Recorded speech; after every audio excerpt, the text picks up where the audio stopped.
ഒരുക്കുന്നതാ ഇനി ലോകത്തെ സ്നേഹിച്ചിടുവാൻ ഒരു കാലത്തും പോകയില്ല ഞാൻ. ഇനി ലോകത്തെ സ്നേഹിച്ചിടുവാൻ ഒരു കാലത്തും പോകയില്ല ഞാൻ.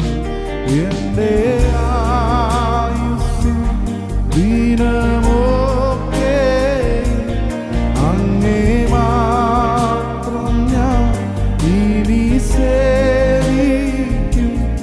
എൻ്റെ പ്രാണനായകനേശുവേ, എൻ്റെ സ്നേഹം നീ എനിക്കേകിടണേ. എൻ്റെ പ്രാണനായകനേശുവേ, എൻ്റെ സ്നേഹം നീ എനിക്കേകിടണേ. ഈ പ്രഭാതത്തിൽ ദൈവവചനം കേൾവിക്കായി കാതോർക്കുന്ന എല്ലാ പ്രിയപ്പെട്ടവർക്കും യേശുക്രിസ്തുവിന്റെ നാമത്തിൽ വന്ദനം പറയുന്നു. നാം ഈ ദിവസങ്ങളിൽ ചിന്തിച്ചുകൊണ്ടിരിക്കുന്നത് നമ്മുടെ വിളിയെക്കുറിച്ചുള്ള ഉദ്ദേശം എന്ത് എന്നതിനെ കുറിച്ചാണ്. പത്രോസിന്റെ 1-ാം ലേഖനത്തിൽ നാം ഒന്നാമതായി കണ്ടു, വിളിച്ച വിശുദ്ധനൊത്തവണ്ണം എല്ലാ നടപ്പിലും വിശുദ്ധരായിരിക്കണം എന്ന്. നമ്മുടെ വിളിയുടെ രണ്ടാമത്തെ ഉദ്ദേശം പത്രോസ് തന്റെ ലേഖനത്തിൽ പറയുന്നുണ്ട്. 2-ാം അധ്യായം 9-ാം വാക്യം നമുക്കെല്ലാവർക്കും പരിചിതമായ വാക്യമാണ്.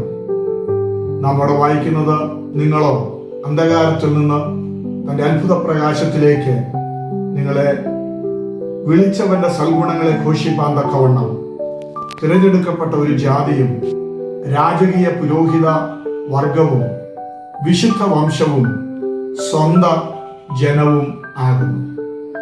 ഈ വാക്യത്തിൽ പത്രോസ് വളരെ കൃത്യമായി നമ്മുടെ വിളിയുടെ ഉദ്ദേശത്തെക്കുറിച്ച് പരാമർശിക്കുന്നുണ്ട്.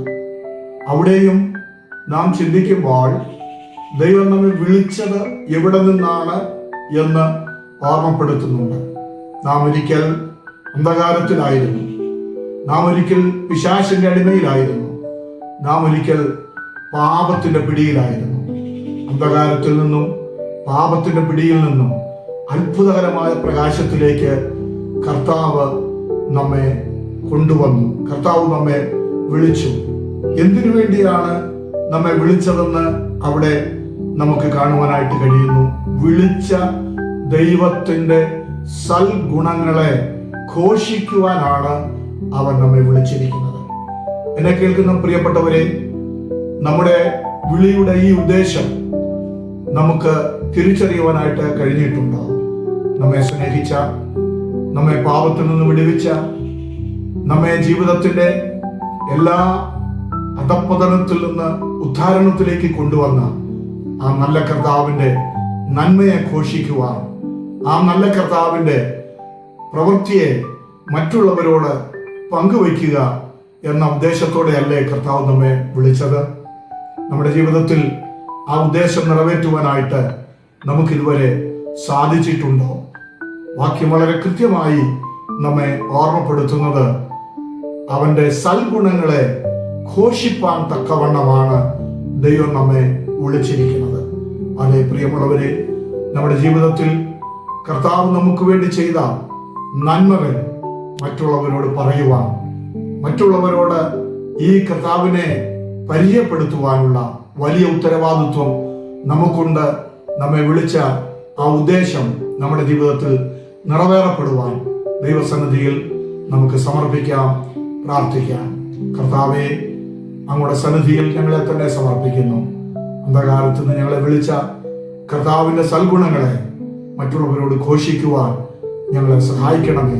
അതിനുവേണ്ട കൃപ ഞങ്ങൾക്ക് തരണമേ. ഈ ജനത്തെ അനുഗ്രഹിച്ച് പ്രാർത്ഥിക്കുന്നു യേശുക്രിസ്തുവിൻ ധന്യമുള്ള നാമത്തിൽ തന്നെ. ആമേൻ. ആമേൻ. God bless U.